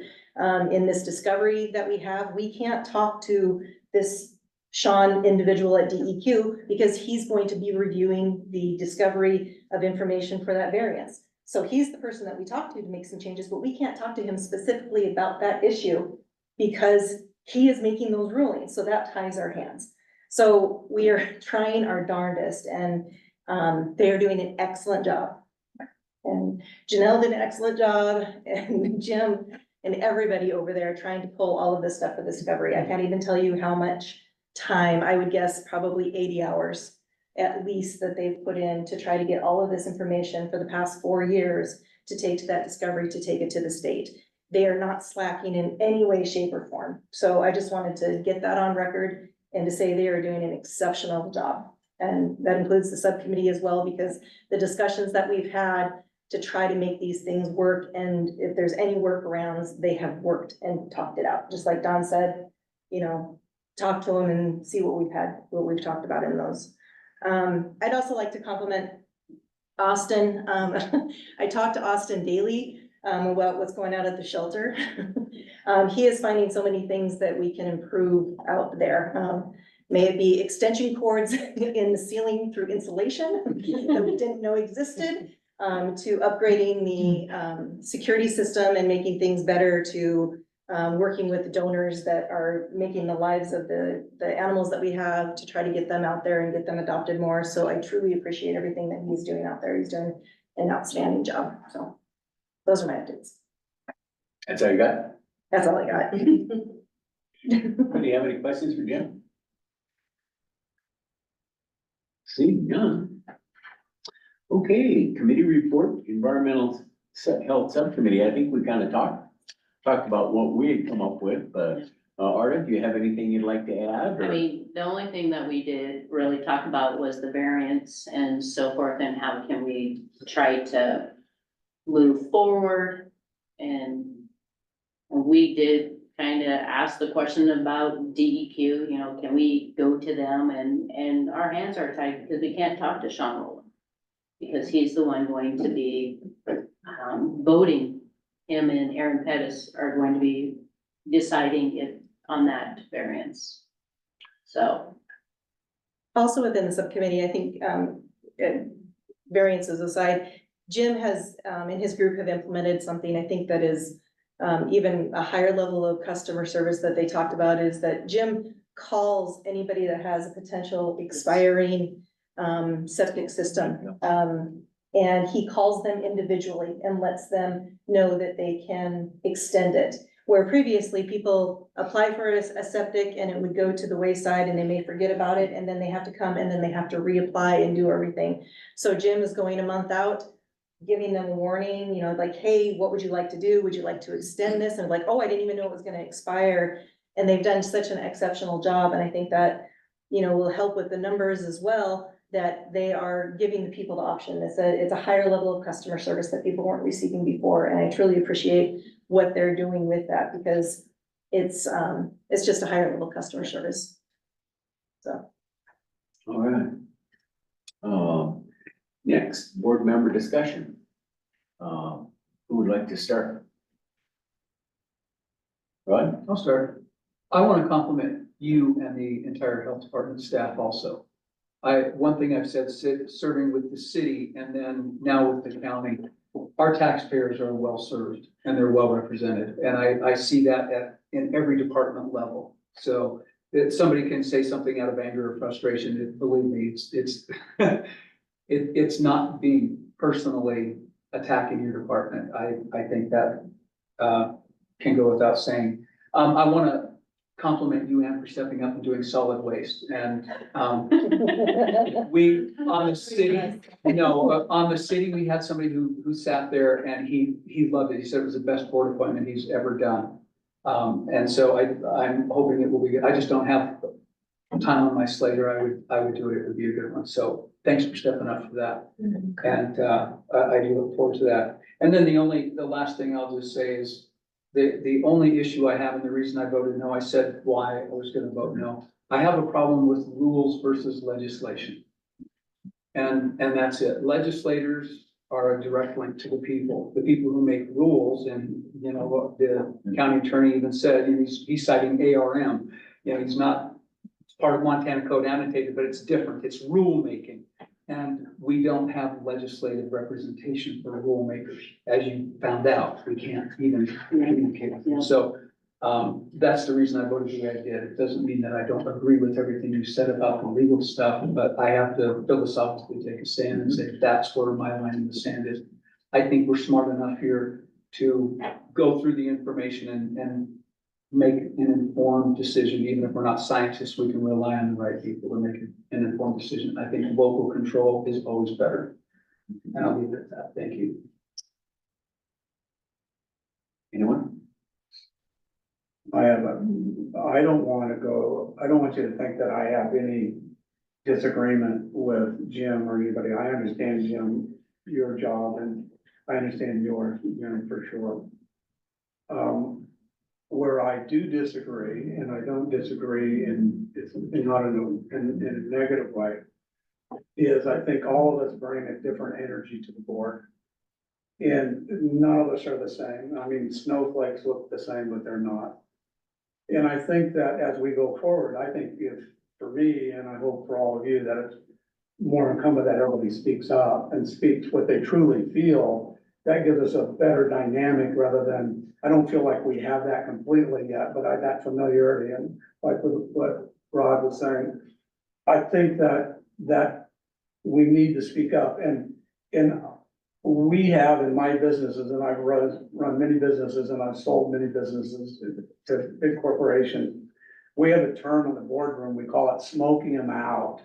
And smoking them out is we throw everything against who's ever there, not in an adversarial way, but to find the little nuances that are different, that can change the course of a company from being bad to good, or from being mediocre to doing a good job. And I think that, hopefully that's what I'm trying to bring to here, because when we talk about this, and I believe that sincerely, and I believe this sincerely, I didn't believe it maybe 2 years ago, but I do believe sincerely that everybody here is trying to help. And trying to help the person that comes before it, because it's not about a septic system, guys. It's about a way of life. It's about denying somebody their dream and their hope and their kids and having people over. That's what this is about. Going to the bathroom is secondary. I mean, that's the way I look at it. And so long as we are on that course to figure out ways we can say yes. And Don, I know you have a tough job within the system, but I think we have to push the system. I think somebody has to bring a needle sometimes to poke the frog to get it to jump. And I hope that that's what we're doing. We're poking the frog, not in a bad way, but in a good way, to get these decisions quicker, sooner rather than later. Because like I said, everybody that comes here has an immediate need, not a future need, but an immediate need to do something with their property, to do something, to get a resolution. And I don't like leaving people without a resolution. And when we send them to DEQ, in my mind, we're sending them without a resolution because we don't even know how DEQ has responded in the past. I wish I knew. I mean, I wish there was some statistic or some way we could get and say, hey, in these kind of cases, how has DEQ responded? And I don't think any of us know, do we? I mean, is there any evidence of it? And all I see is a black hole when we send them up. And I'd like to get away from that as close as we can. The other thing that you learn in corporate America and in business in general is you look for those things that are not said, not that are said. And you look as much for those that are not said to find avenues to approach something. So when I look at this, and I hope when we look at this, it's not what's in there, but it's also what's not in there. And Jim, that's why I asked about the 48-inch rule. Is that it seems to me sometimes that's the entire rule. Obviously, it's not. And you brought up the issue, and we brought up the issue that it's not just about pH. It's about viruses and all this stuff. And thank you. And I am going to take you up. I do want you to educate me on that so I'm more knowledgeable. But I think we have to continue to poke this. I think we have to push this to make it an immediate issue. And I think immediate in the sense that within the system itself, but the squeaky wheel does get the grease, right? I mean, so I think we have to be a little squeaky on this. And I think we owe that to the people that come before us. So even if we give them a no, I want to know that we gave a no because we laid everything on the line and got a no. But I want to know, but I don't feel that right now. I feel like there's a lot of things we can push. And Jim, like you said, you have a contract with the state, right? Don't we have a contract with the state that we have to sign every couple of years or something? Multiple contracts. Okay, multiple contracts. So those are the times, I guess, to bring up issues with the state, even though they'll probably may or may not ignore it, that we need to push on those issues. And just like you've taken a proactive stance now in trying to prevent a problem, that's what I'm talking about. That's what you've done. You poked the frog now. Rather than us waiting until we dissect it, you poked it beforehand, and I applaud you guys for thinking that way to figure this out. But we need to poke DEQ to get some answers. Maybe we need to invite them here to one of these days, and we need to ask them like we do here. And I think we can do it in a spirit of openness to find out. But I think as long as we're moving, and I know I'm gonna move to figure out ways to say yes, and I'll caveat with this. I don't think you can pollute your neighbor's property. I don't think you should be able to pollute and damage the environment to the point that you affect all of us. So, but when we bring something to the table that is better than what's there, then I'm with Rod on that. That's what I think the spirit, that's what I interpret. If we can make it better, then I don't think we're taking anything away. I think we're adding to. And if I have a disagreement and you disagree with me, it's gonna be when I believe that the system is better than what's there or what's existing there, then I would probably go against what the letter of the law says and live with the consequences. To me, that's poking the frog. If somebody came with a system that said, I'm gonna put a 55-gallon drum in the backyard and I'm just gonna dump waste into it, no, I would not be I wouldn't be, for that. But when you bring some of these new systems that are out there, and if you look at the technology is increasing. I don't wanna be behind that curve. I wanna be ahead of that curve or correspond with that curve. So when it's there, we push DEQ or DEQ pushes us or whatever. So that when they come with it, we can say, yes, it's a foregone conclusion. And if we wanna push the liability over to DEQ, I'm all for it. Or Don, like you said, we can't have multiple, we can't make up our decision you can't decide what's a good system and I decide what's a good system. There has to be some standard. But hopefully we're gonna get to that, whatever that standard is. So I have no problem with how you're implementing this. I agree with Rod, but I voted because I stood on the board with you and I'm gonna vote with what you have to do because you're in the line of fire. But I still maintain there's a higher issue in here, and if we can improve on this, that's where I am for. I'm in for improving the system, and I think it's there, and I think we're just behind the power curve, not us, but I think the state, I think we need to get the state to face it sooner rather than later. I just have a few things. I attended a meeting, the state. The folks, right, it was a state, I can't remember, city and county meeting anyhow. The new, they had appointed a new director of the DEQ. And he spoke, for about 20 minutes on how that's exactly how they want to act. Perfect. They want to serve the people, but I think somehow we're way down. I think we have to reach up. And to reach up and say, this is how we feel, Flathead County is unique. We're not Lincoln County and we're not Carbon County and we're not something on the east side where you can get away with that. I mean, I was looking at those numbers. I think we're close to 5,000 new septic systems in 5 years. Is that about right, Jim? I was just looking at what you had for systems. 5,000? Man, that's crazy. And we're different and we have to be treated differently, and moving forward with technology has got to be part of that. So I would encourage this board maybe to direct our director to get some sort of a letter or something to, number one, to the head of the DEQ, number two, to our legislators. I think it worked up in Columbia Falls one time. That's how we got a Superfund site, was by going to Tester. No one wanted anything to do with it. And once you hit the right person, you get people to pay attention. Between Gianforte, which seems like if he gets a letter in front of him, it makes sense, he moves on it. I would sure like to see this group move forward with actually pressuring those guys, because I totally agree with the technology idea. 1 month, well, I'm not gonna say anything about that, but. So I think as so- our subcommittee, we could put that on the agenda and we can come up with a letter and we Perfect. can. But I think the entire board would need to sign it. Well, yeah, but we Absolutely. would work in the subcommittee to get it And- written and then and- bring it to the board to send on. So, to and them. I would like to add one other thing, an action item, if we're going to do that and put it together in a thoughtful way, send it over. I think we should ask the head of DEQ to come and sit here and ask him to come and give us 30 minutes or 45 minutes or an hour. I'll pay his expenses. I don't care. I'll put him up for the night. But I think we should ask for something in return. All they can say is no, or bring at least somebody here and have that interaction. Us as the board, not you guys, because obviously you guys have a different, relationship, but we don't have that relationship. We're citizens, we're residents, we're, voluntary board members. But I'd like to ask them for something like, could we get them to come here and sit? We've had the EQ, come and explain things before. And I'd like Where to they do it. I had to haven't been. come and answer questions. I'd love, as part of that, I'd like to ask him to come and ask very specific questions of him and get answers that we could then, My feeling is he isn't gonna be able to give us a lot of specifics specifically on those, But he can items carry we're back looking an at. essay. But I think overall, like I say, if we can get him to push his people down below there. Well, we can to get him look to at carry the this. fire.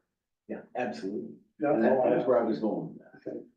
So, that being said, can we, set up another meeting at some point with, the busiest committee on earth? I don't know what you signed up for, Toby. We'll set up something again. Yeah, we will. And I have one more question for you. How are we, my wife asked me this question, are we still moving forward on getting our septic, thing done out there? Are we gonna build one or not? We have 5,000 septic systems in 5 years or whatever. Are we moving forward? There is movement, towards maybe not what there was originally planned, maybe. I can't speak for sure because it hasn't gone in front of commissioners or anything like that, but there is movement towards, remedying the situations that we ran into previously. So we ran into what? Meaning that we didn't have a place to take the stuff, so there's a remedy to, it may not look like what you had originally, Really? yeah. We it may- spent a lot of money on engineering. Yep, there was a lot of money on engineering. Oh, You okay. are. That's all I But have. yeah, it's in the works, but, I don't have any of the finite details yet. So we're saying there's a possible solution, but Yes, not the solution. not the original solution that was maybe presented previously. Well, possibly maybe next general meeting, you could, come forward with a progress report on. Yep, hopefully, yeah, hopefully that will, I talked to Whitney, the project manager for it, yesterday, and she had indicated that they were getting very close to it. That's good. Anyone else have anything that they would like to, bring up for discussion? Seeing none, call for a motion for adjournment. I so move. I'll second it. Second by Art, all in favor, signify by saying aye. Aye. Meeting adjourned.